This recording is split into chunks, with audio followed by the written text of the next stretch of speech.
Listen and wait. That's what you do when you hide in the dark. And once you've fired everything you've got at the monster, hiding in the dark is all you can do. 1,000, 2,000. Ever since we'd hacked into the Senate hearing, I'd been listening and waiting, hoping our testimony would find the right ears, afraid O&I would find us first, just sitting here in the shadows. I didn't know where O&I ended and the world began. And it was the not knowing that kept me up. Because even if we had landed a fatal blow, all we could do was watch and wait for gory chunks to surface. So far, the surface was calm. The only thing I knew for sure was Mashak had never shown up. Every day since had been sickeningly silent, and every night, my doubts grew darker, haunted by scenarios that always ended in quiet, black bags. What had I done? Pharaoh and Petrosky could handle themselves, but if O&I had come from Mashak, it was my fault. And now, they would be coming for me. I'd been holed up here for days. Darkness brought nightmares, so I'd stop sleeping in it. Nighttime was work time, and I kept my display as dim as possible. Only my contact knew I was here, and I wanted it to stay that way. This place was all concrete and dark corners. I'd memorized the sounds the building made, the breeze shushing down the stairwells, the click of the cooling system's hibernation mode, the scurrying of rats in the walls. Anything else, and I would instantly black out my display, crawl beneath the window, and wait on high alert until the sounds and shadows normalized again. Then, I'd count to 100 and crawl back. I hadn't deviated from the protocol once. Till tonight. With the storm pounding on the roof, screaming through the high vents, I was effectively deaf. Anyone could have snuck up on me. All of the concrete was echoing, and all those dark corners seemed to be coming alive, coming down the hall, and I tried to remind myself, if anyone came, they'd hit the tripwire. I'd have 5 seconds to hide. But every bump was a footstep. Every howl was a voice, and everything in me told me someone was inside the building. I wasn't going to wait for the tripwire. I slid over to the loose panel on the floor. Beneath it, there was a narrow space. I squeezed into the gap and closed myself in. No matter how hard it stormed, no matter who came for me, no one would find me here. Waiting in the dark. That was the hard part. But spending the night under the floor was the best sleep I'd gotten in weeks. I'm Benjamin Giraud, and this is Hunt the Truth.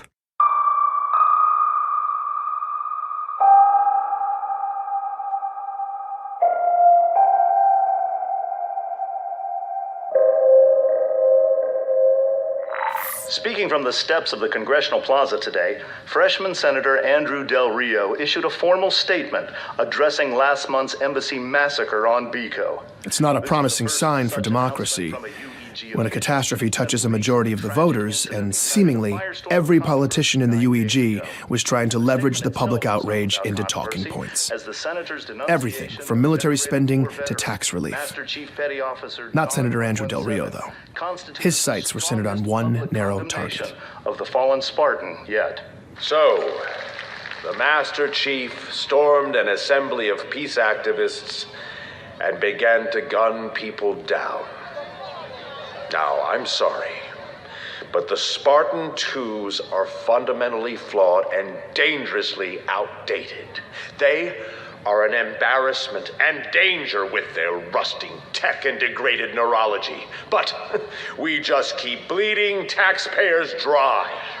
Well, now we're seeing the real cost.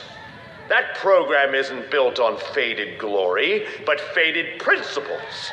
Volatile remnants of powerful weapons governed by increasingly corroded minds. There is a reason you'll never see a video of a Spartan 4 attacking civilians or murdering heroes. I can vouch personally for the character of each and every Spartan 4 as warriors and as people.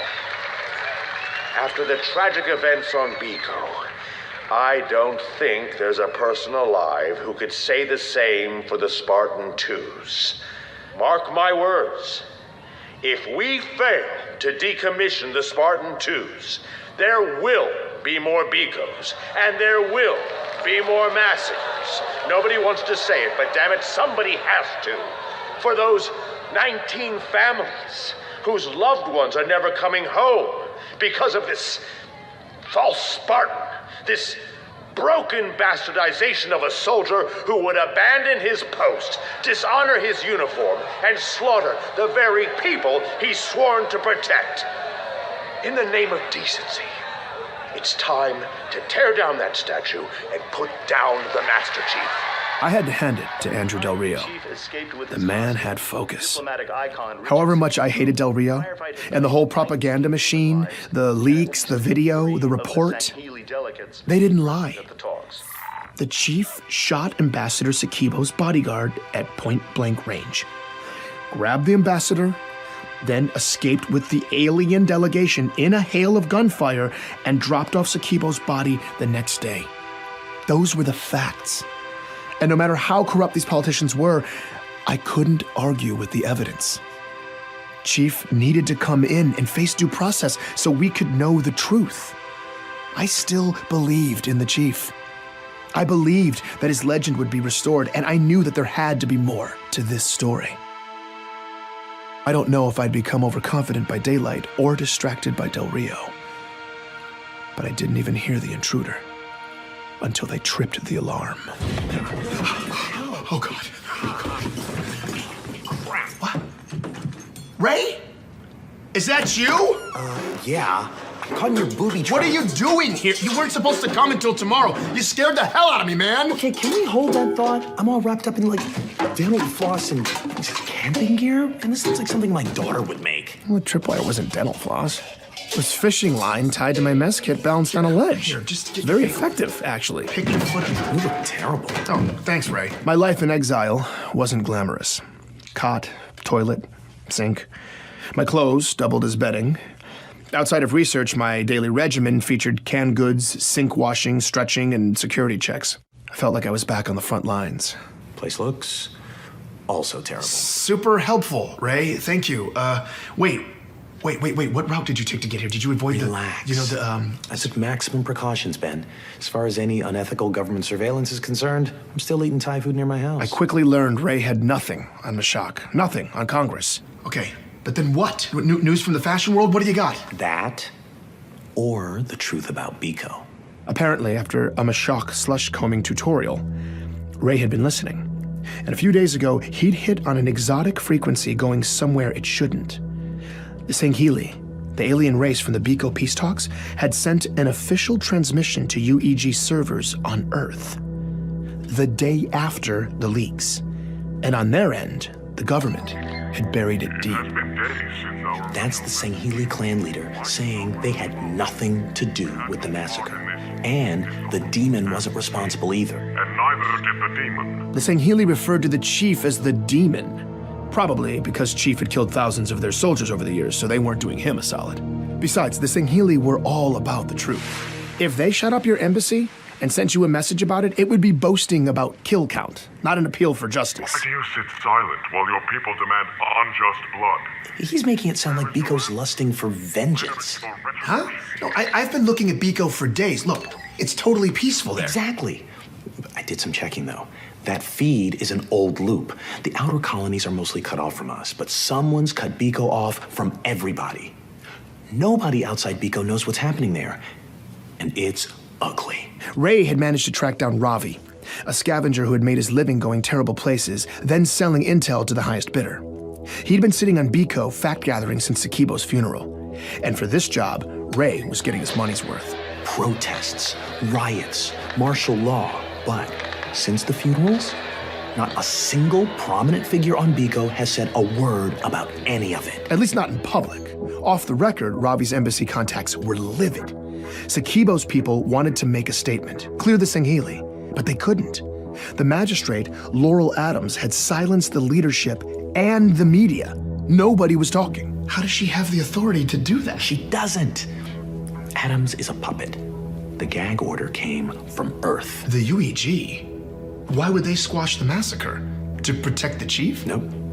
To cover their own asses. After uncovering a serious security threat 1 week before the talks, Ambassador Sakibo had petitioned the UEG for support. Badly needed support. But the senators blew him off with an automatic rejection. Sakibo's office had no choice. Regional stability was hanging in the balance, so they went ahead with the talks. And it broke. Very bad. Gag order landed, media silence. And off the record, the only answer Ravi could get when he asked who did it was not the Sangheili. But once Pharaoh's leaks hit and the chief was the bad guy, Biko's streets popped off and Sakibo's people took action. They broke rank, quietly launching an independent investigation into the massacre. The only suspects were a bunch of extremists called Sapien Sunrise. The Sapien Sunrise believed species integration was destroying civilization. Humans pure, aliens bad, that sort of thing. Most of these groups just got together in somebody's basement over baked goods and hate speech. But Ray was pulling up terrorist dossiers, donor registries, military protocols. Sapien Sunrise were packing way more than pastries. And Sakibo's talks would have represented everything they hated. Here's the overview. They did it. Well, that's a short investigation. They plotted to assassinate Ambassador Sakibo, frame the aliens, and end the peace talks. Now, I don't know if the Sapiens were counting on inept local intelligence or they're just arrogant psychopaths, but they were brazen. According to the investigators' notes, Sapien Sunrise had been loudly threatening the embassy for months. No wonder the gag order had frustrated the diplomats. But once the investigation was on, it didn't take long to tie 4 of the dead civilians to the local Sapiens chapter, along with 4 embassy guards and Sakibo's personal bodyguard, a man with a substantial military jacket and Chief's first kill upon entering the chambers. All in all, 9 Sapiens were at the embassy that day. And the chief took out every single one of them. Damn. And there's evidence that the chief didn't kill a single innocent. Wait, what evidence? That's not in the video. Apparently, there's a second video. Ray, do you have it? No, but it's out there. Coroner's reports, too. What? Can we get it? No, But what about the UEG communications with the magistrate? We could prove they were negligent in denying Sakibo's security request. Ravi couldn't get that either. The gag order came back down hard, Ben. They went silent again? After all that, they just stopped investigating. Ravi thinks the UEG must have offered the diplomats something sweet. Yeah, how about clearing the chief and the Sangheili and throwing the Sapiens into a hole? I mean, come on. We're lucky we got this. Besides, the diplomats made it sound like justice was coming soon. Justice? They're just gonna say Sapien Sunrise did it with Chief's help. And they're gonna get away with it. I mean, what's wrong with these people? They're evil. Sakibo's office had been trying to forge a better world in a region of space where very little is black and white. They'd asked for help, and while the UEG refused to even read their request, the Master Chief had shown up. His ship entered their atmosphere so fast, air traffic AI registered it as a fireball. And considering the beeline he made to the embassy, he must have had virtually no warning. Chief charged solo into a hopeless situation with no time. He interrupted an assassination, possibly averting war. He neutralized heavy combatants hiding behind civilians, and there wasn't a drop of innocent blood on his hands. He got Sakibo and all but 3 of the Sangheili to safety. The only thing the chief couldn't do was keep Richard Sakibo's heart beating. But in reality, without that second video, or coroner's reports to clear the chief, without documentation of UEG negligence, I had nothing. I could already see it falling to pieces before my eyes. Ray, thank you. You didn't have to do this. No, I didn't have a choice, actually. I need a favor. Okay. Everything going on in the Outer Colonies, my parents are out there. Ravi couldn't help. Nobody's getting through, but if you could talk to Petra, see what they're saying on Earth. Yeah, of course. Ray was powerless to find his parents. I'd been powerless to save Meshach, to help Katrina, to find Ellie. I didn't know what I could do for anyone. But I called Petra anyway. It's awful to admit, but I think I just hoped she'd be powerless too. When Petra answered, I started rambling, when suddenly she cut me off. Ben, listen, I'm glad you called, actually. I have a lead for you. What? It popped up a couple days ago, and I've been sitting on it, debating whether to give it to you or Petra. delete it, or it's from someone I trust, and... Petra, I don't need a handout, okay? If you want Ben, the lead... I don't want it. I didn't know if I want to be responsible for having given it to you, but I know you need it. Here. I opened the package. Coordinates. Some sector on the outskirts. Underneath was a 72-hour window. It started soon. I looked up the location. It was on Bliss. I'm not sure what you'll find there. Maybe a server or... A server on a glassed planet? I don't know, okay? Maybe it's a mass grave. All I do know is it's an anomaly. They don't know about it. And for 72 hours, there will be a security lapse where no one's watching. And that is a hard clock, Ben. You have to get in and out within that window. You understand? Yeah, okay. Ben, this is a once-in-a-lifetime shot. Somebody risked their life to get me those 72 hours, and I need to know that you're going to I'm sorry. No, I appreciate that. I'm in. I'm gonna do it, okay? Thank you. Okay. That's your ride. That's a look at Freighter. Leaves tonight. Bring your piggy bank. Everything you've got. These people only speak bribe, and they're not easily impressed. I don't know why, but somehow in that moment, I felt completely ready for this. It was time to make a power move, and that's what I was gonna do. Oh, Petra, just one more question. I hate to ask, yes, but... you can keep the recording. How did you know? God, you are the worst, Ben. Take care. Okay, thanks, Petra. If I was going to the far reaches courtesy of capitalists, I needed to stock up on essentials and grab all the money I had left in the world. The rainy day fund I kept squirreled away at my place. I was going home, and surprisingly, it felt amazing. Stepping outside for the first time in so many days, finally having a real destination, it gave me freedom and purpose again. I was all ready for a quick grab and go, but as I breezed up the walkway to my building, I saw something weird. Notices from the city stapled to the front door. This structure had been condemned. Unfit for human habitation?